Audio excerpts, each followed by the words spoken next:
Terima kasih. Langsung nih.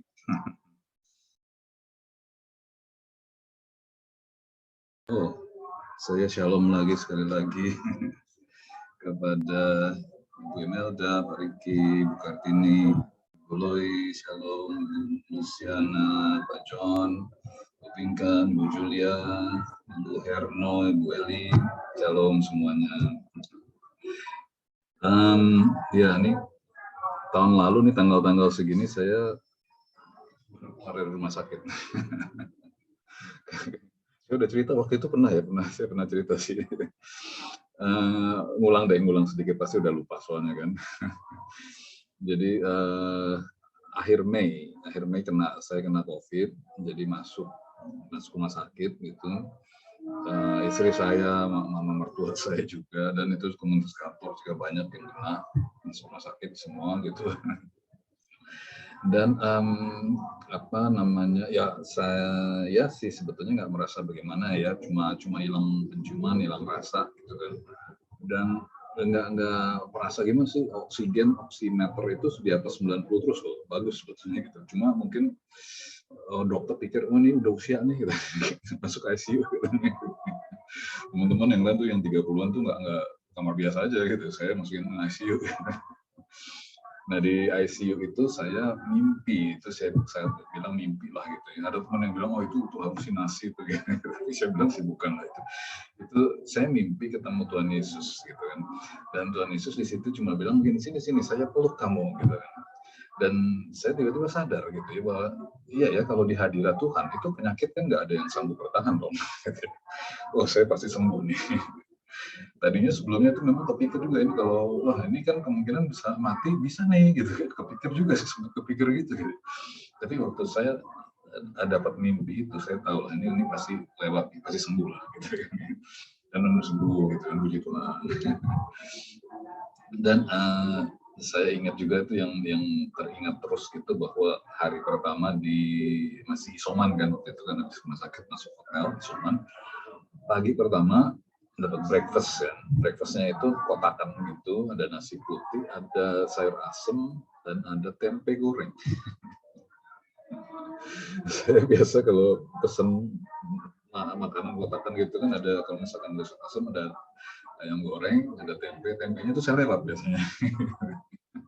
Bukan ayamnya ya. Tapi pagi itu saya lupa apakah ada ayam goreng atau enggak gitu. Tapi pokoknya saya makan tempe itu. Dan itu tempe paling enak seumur hidup saya. Bener, itu enak banget rasanya. Jadi saya bersyukur banget gitu, itu saya tahu ini Tuhan sudah mulai pulihkan gitu kan, berarti indera penciuman, indera rasa itu mulai pulih gitu. Dan besok-besoknya terus mulai pulih. Dan saya terima kasih lagi sama Imelda itu kan, sama anak-anak anggota kelas saya itu setiap hari loh jam 12 itu doain saya. Thank you Imelda, thank you banget. Oke, nah sekarang kita mau ngomong mengenai apa ya? Nah gini, saya sih merasa gitu banyak orang Kristen hari-hari gini nih, ada yang merasa agak lagi down gitu kan, karena merasa ini kan baru kelar COVID, baru mulai endemi katanya, kayaknya baru mau mulai ngegas lagi, ada perang Ukraina Rusia gitu kan. Di Indonesia belum terlalu berasa sih kan ya, tapi misalkan kayak di Amerika tuh denger nggak itu sering banget loh. Kayaknya tiap minggu tuh ada penembakan gitu kan, ada yang ngikutin nggak? Sering. Konon katanya itu orang Amerika itu pada stres karena ekonominya kan hancur gitu kan. Dan mereka pegang senjata. Itu kombinasi yang berbahaya, orang stres pegang senjata. Ya nanti tolong didoakan juga lah itu Amerika gitu. Nah Indonesia sih belum terlalu berasa nih gitu kan, tapi memang ada sih orang yang berasa waktu kemarin COVID juga kan kena apa WFH gitu kan, gajinya dikurangi gitu kan, bahkan mungkin ada yang sampai nggak bisa kerja kayak gitu segala macam gitu. Jadi kita memang lagi merasa nih, aduh gimana ya mau bangkit lagi susah gitu. Memang udah endemi sih tapi berat gitu kan. Saya mau share ini, kita lihat nonton film dulu ya. Ini data nih soalnya nih. Saya lupa saya pernah sharing di sini atau tidak. Nah, sudah kelihatan masih hitam ya, tapi sudah ada kan? Saya start dulu. Udah, ya. Pak. Thank you. So here we go. First, an access for health. Life expectancy from 25 years to 75 years. Oke, saya penjelasan dulu sedikit ya. Ini orang ini namanya si Hans Rosling. Dia ini ahli statistik. Dia mendata 200 negara selama 200 tahun. Ini orang keren sih. Jadi yang dia data dia bikin dalam bentuk ini karena sumbu X sumbu Y gitu kan. Sumbu Y-nya ini adalah umur manusia, harapan hidup. Jadi dari 25 tahun, 50 tahun, 75 tahun gitu. Lalu and down here, an access for wealth, income per person, 400, 4,000 and 40,000. jadi sumbu X-nya itu adalah penghasilan per orang, per person dia bilang kan, per tahun depannya $400, $4.000, $40.000. Oke, lalu. So down here is poor and sick. Jadi nanti kalau negara-negara itu ada negara yang ada di pojok kiri bawah ini, berarti itu negara yang miskin dan sakit-sakitan, gitu kan, nggak baik keadaan kesehatannya, miskin pula gitu kan. And up here is rich and healthy. Kalau negara nanti yang ada di pojok kanan atas itu adalah negara yang kaya dan sehat, gitu kan, harapan hidupnya sampai berapa puluh tahun, 75 tahun gitu ya. Now, I'm going to show you the world 200 years ago. Nah, dia compile data 200 tahun 200 negara itu dia jadikan kayak, ya ini data yang menarik nih. In 18, Mulai dari 1810 kan datanya. here come all the countries. Europe brown, Ada negara-negara, ini semua negara terwakili di dunia ini. Ada negara Eropa ini yang coklat yang kuning ini. Asia red, Middle Asia, East green, apa tadi yang green ini apa? Africa southern Sahara, Afrika, and the Americas yellow. tambah negara Amerika Latin. Dan besarnya lingkaran itu menunjukkan besarnya populasi. Ya. On the country bubble show the size of the population. And in 1810, it was pretty crowded down there. What? Nah, tahun 1810 itu semua negara itu ternyata ada di pojok kiri bawah. Artinya miskin dan kesehatannya buruk gitu kan. Harapan hidupnya itu cuma di bawah 50 tahun gitu kan. Isn't it? Rata-rata. All countries were sick and poor. Life expectancy was below 40. Di bawah in all 40 tahun countries. malah. And only the UK and the Netherlands were slightly better off. Yang lumayan cuma Inggris dan Belanda gitu kan, karena mereka kan negara penjajah gitu ya. Jadi mereka kaya tuh, lumayan kaya tuh, agak sebelah sini kan. Tapi harapan hidupnya itu masih rendah gitu. Oke, lanjut. Not much. And now, I start the world. Dan ini The data Industrial Revolution makes berjalan, waktu countries in berjalan. Europe and elsewhere move away from the rest. Revolusi industri terjadi dan negara-negara itu mulai bergerak ke arah atas sana gitu kan. But the colonized countries in Asia and Africa, they are stuck down there. Tapi negara-negara yang terjajah seperti Asia dan Afrika yang merah dan yang biru itu masih stuck di bawah situ kan. And eventually, the Western countries get healthier and healthier. Negara barat makin sehat, makin naik. And now we slow down to show the impact of the First World War. Lalu ada Perang Dunia Pertama sempat The terjadi Spanish flu epidemic. dan ada Spanish flu Spanyol ya. What a catastrophe. Datanya sempat And gajlukan now gitu we kan. speed up through the 1920s and the 1930s. And in spite of the Great Depression, Western countries 1929 kali tahun berapa sih saya lupa, itu ada Great Depression itu kan di Amerika itu pas modal jatuh orang-orang pada bunuh diri segala macam itu kan, sempat gajlukan lagi gitu kan, tapi terus forge on towards greater wealth and health. terus naik. Japan and some others try to follow. Jepang mulai Most keluar countries dari stayed situ up kan. here. Now, after the tragedies of the Second World War, Lalu Perang Dunia Kedua tahun 1945, we stop a bit to look at the world in 1948. tahun 48 1948 was a great year. The war was over. Perang Dunia II udah Sweden selesai topped the gitu medal kan. table at the Winter Olympics, and I was born. But the differences between the countries. Nah ini sementara dilihat datanya itu sudah kayak demikian gitu kan, sudah beda sekali. Ada yang masih stay di situ, yang negara-negara jajahan itu kan Asia dan Afrika, ya Asia Afrika itu merah dan biru, tapi yang Eropa dan ini yang lain tuh udah kebanyakan udah naik ke atas gitu kan. Oke. So the world was wider than ever. United States Jadi ada jurang yang lebar gitu kan, Amerika di atas sana tuh, was in the front. Japan was catching up. Jepang udah naik, Brazil was way behind. Brazil, Iran was getting a little Iran. richer from oil, but still had short lives. kaya Iran kaya karena minyak, tapi harapan hidupnya masih rendah. And the Asian giants, China, India, Pakistan, Bangladesh, and Indonesia, they were Dan Indonesia disebut dan semua masih di bawah sana gitu ya, masih miskin dan nggak sehat. Still poor and sick down here. But look what is about to happen. Here we go again.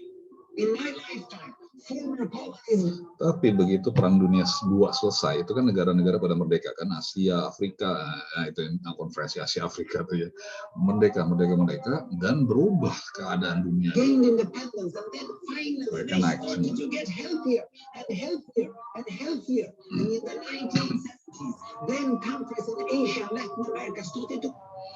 Tahun sekian 88 tuh udah yang naik itu sudah sampai di mana tuh, ada siapa aja tuh, ada Taiwan, Korea Selatan ya, Malaysia itu sudah di atas sana.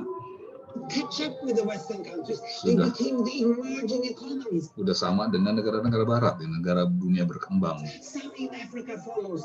Some Africans were stuck in civil war and others hit by HIV. Yang Afrika agak ketinggalan, ada perang saudara, ada kena HIV/AIDS gitu kan. And now we can see the world today in the most up-to-date statistics. Nah ini data tahun 2009, ini dia bikinnya tahun 2010 kali, ini udah lama, video lama nih. Tapi datanya menunjukkan ini 2009 itu sudah berubah sekali petanya gitu. Tadi kita ingat kan semua di bawah kiri, pojok kiri bawah, sekarang kebanyakan sudah di atas sana gitu. Beda sekali nih. And yet, despite the enormous disparities today, we have seen 200 years of remarkable progress. That huge historical gap between the West and the rest is now closing. We have become an entirely new converging world. And I see a clear trend into the future. With aid, trade, green technology, and peace, it's fully possible that everyone can make it to the healthy, wealthy corner. Datanya menunjukkan kayak gitu, trennya tuh kelihatannya seperti itu. Oke, saya stop share dulu. Nah, jadi ya ini saya sharing kok, sharingnya gitu sih. Saya mau mengencourage kita. Tadi kan ya kalau kita lihat, mungkin kalau kita tanya-tanya ya orang Kristen sekitar kita juga banyak yang sedang kayaknya lagi gini gitu. Tapi kita bisa lihat apa yang Tuhan sedang kerjakan di dunia saat ini. Dari 200 tahun yang lalu sebetulnya Tuhan tuh terus bekerja gitu kan. Terus keadaan dunia itu sebetulnya semakin baik kok. Secara umum gitu kan, ya kan Tuhan bilang aku pengen di bumi seperti di sorga. Tuhan Yesus ngajarin doanya gitu kan, aku pengen di bumi seperti sorga gitu. Di sorga itu kayak apa sih? Baik. Tuhan sedang bekerja gitu kan. Oke, sekarang kita ngomong bagaimana dengan kita gitu kan ya. Ini encouragement buat kita semua. Nah ini ada yang mengenali nggak judul ini? Recover together, recover stronger itu kan motonya G20 Pak. Iya memang. Nah, kenapa saya ngambil dari sini? Karena saya sih setuju banget gitu. G20 itu apa sih? Kalau ada yang ikutin, ada yang nggak tahu gitu kan. Oh oke, ini pengantarnya tadi ya. Banyak orang sedang mengalami merasanya begitu kan, baru kelar perang, baru kelar COVID, kena perang lagi gitu kan. Nah, tapi kita ngelihat tadi data yang tadi gitu kan. Keadaan ini sebetulnya semakin baik gitu. Mungkin melewati tadi flu Spanyol yang orang bilang COVID itu mirip banget dengan flu Spanyol. Flu Spanyol katanya 2 tahunan, sekitar 2 tahun ke 3 tahun. COVID benar 2 tahun 3 tahun hilang, kan hampir hilang. Itu mirip banget. Kalau sekarang kita bilang ya Pak, tapi dulu nggak ada COVID, ada flu Spanyol dulu. Sempat memang tadi datanya kan gajruk gitu kan, tapi itu naik lagi gitu. Orang bilang, ya Pak, sekarang perang Pak. Kita sudah ngelewatin perang dunia 1, perang dunia 2. Itu perang yang lebih parah lagi ke seluruh dunia tuh. Tapi datanya, faktanya itu semua semakin naik sebetulnya. Tapi memang lama loh, 200 tahun loh. Ada Great Depression, pernah terjadi juga. Kita belum loh, kita nggak sampai. Ya orang bilang, oh nanti ini resesi begini-gini. Resesi belum sampai, Great Depression itu belum nyampe. Ini sudah pernah terjadi dalam sejarah, tapi trennya tetap naik. Oke. Nah, G20 itu, G20 yang tahun ini kan di Indonesia kan sebagai presidensinya ya. G20 itu apa sih? 19 negara plus Uni Eropa yang mewakili 80% world GDP, gross domestic product ya berarti ya. 70% perdagangan internasional, gede banget, dan 60% populasi dunia. Ini G20 ini kelompok orang-orang yang negara-negara yang bilang memang kita harus kerjasama lah kalau mau dunia ini lebih baik. Itu tujuannya bagus bener gitu kan, bagus sekali.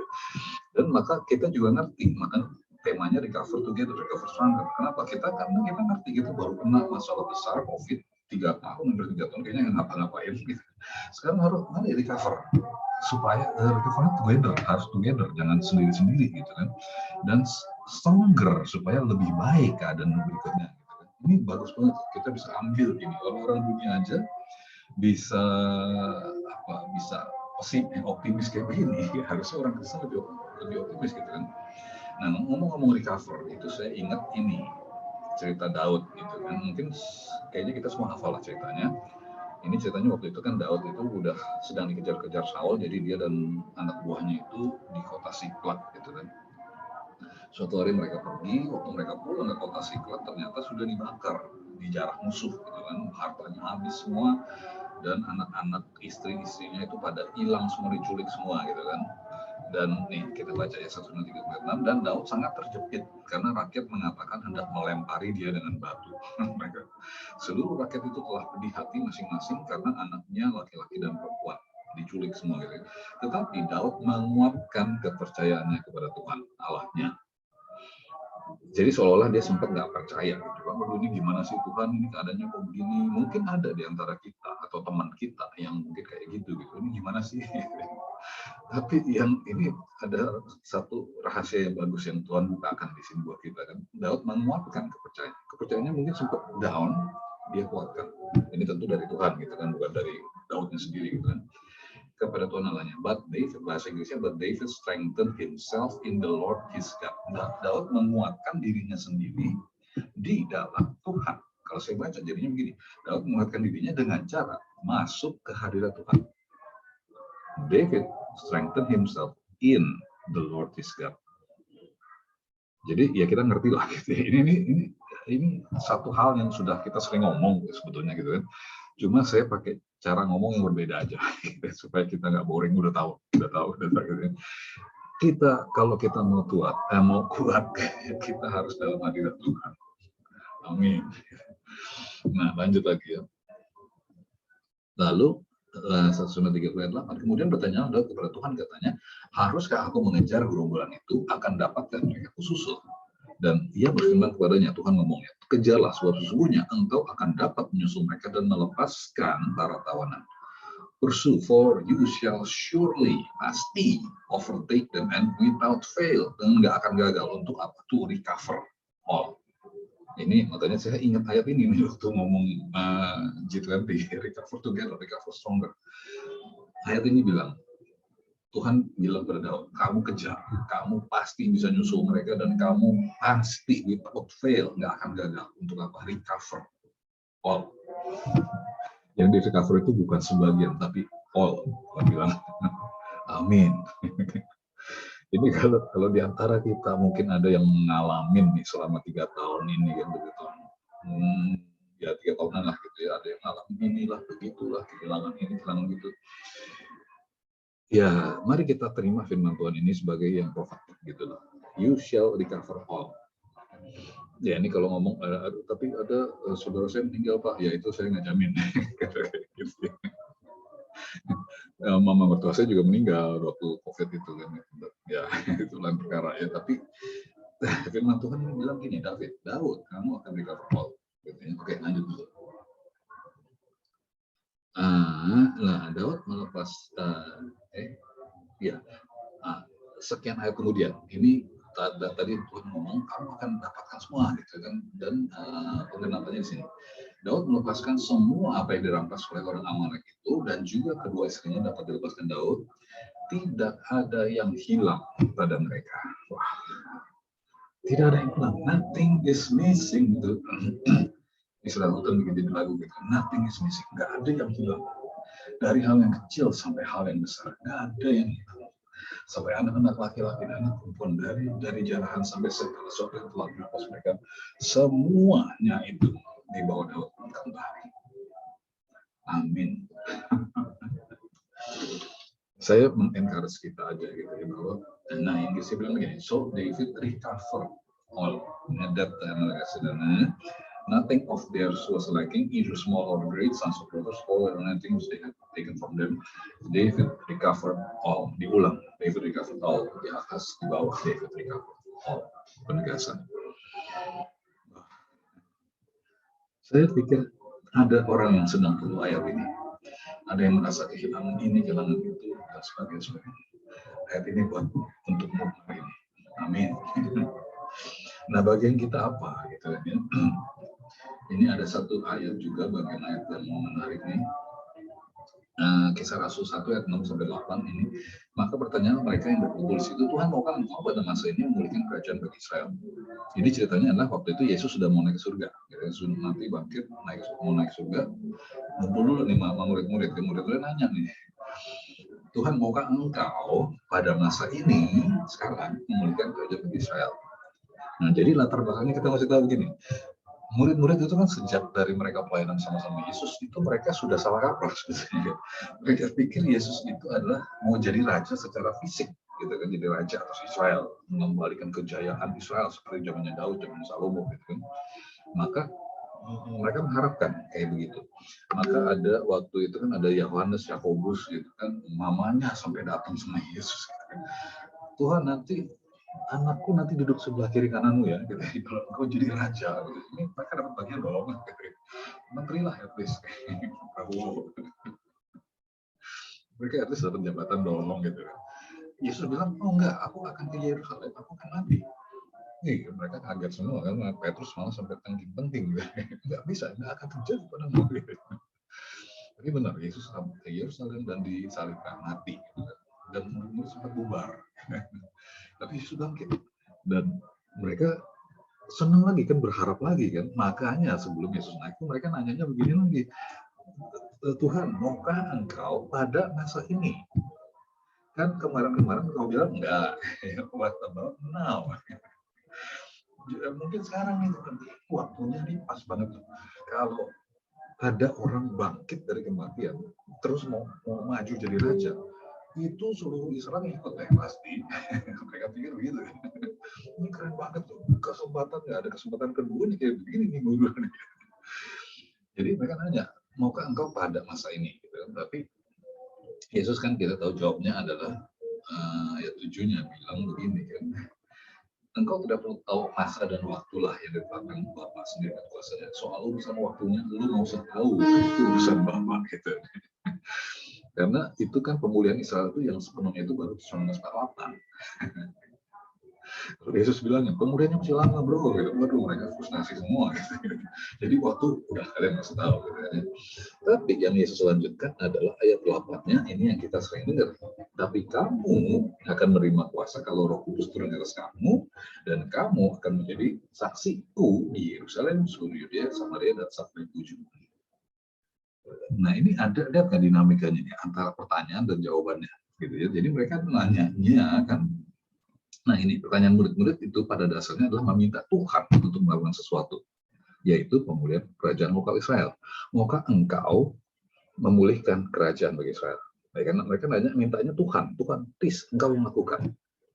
Dan ini kadang-kadang kan kita doanya kayak begitu kan, kita berdoa kan, Tuhan please do this, please do that, gitu kan. Kita minta Tuhan lakukan. Ini memang sih kita ngerti lah yang lakukan itu memang Tuhan, gitu kan. Tapi jawaban Yesus itu perhatikan.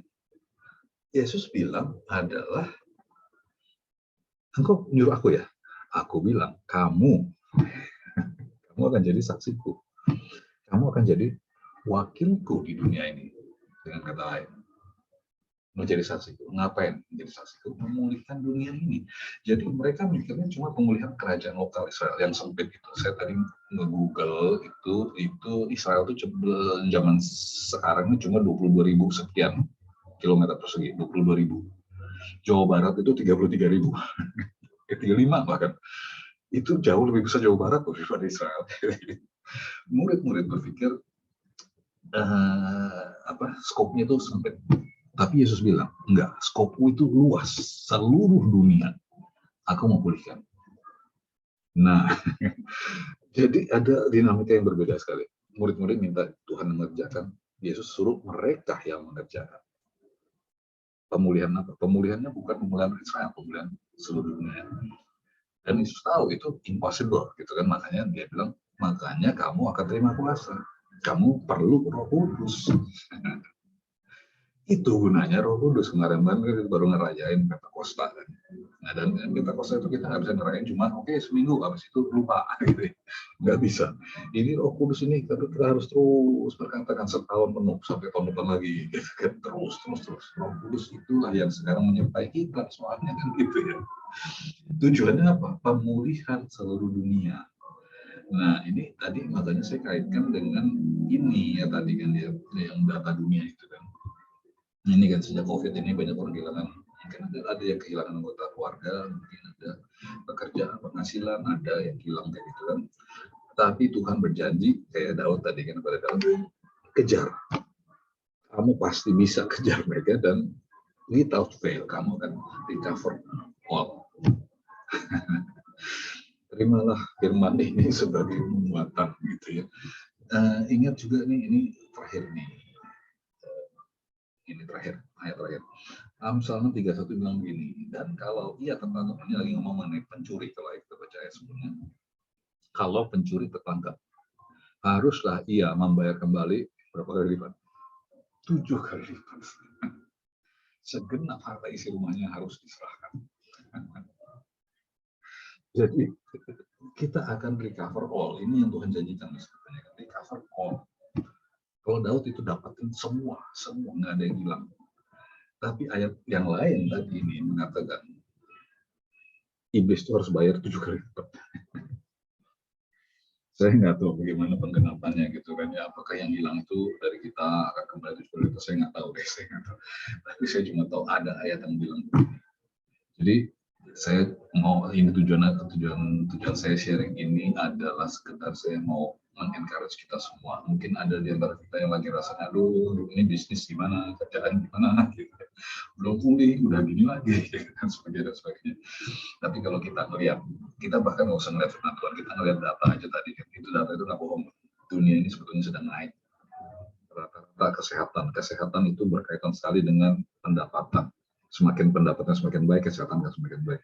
Dan kesehatannya semakin baik, pendapatannya akan semakin baik. Ini selalu berkaitan, selalu gitu kan. Ini dunia sedang menjadi semakin baik.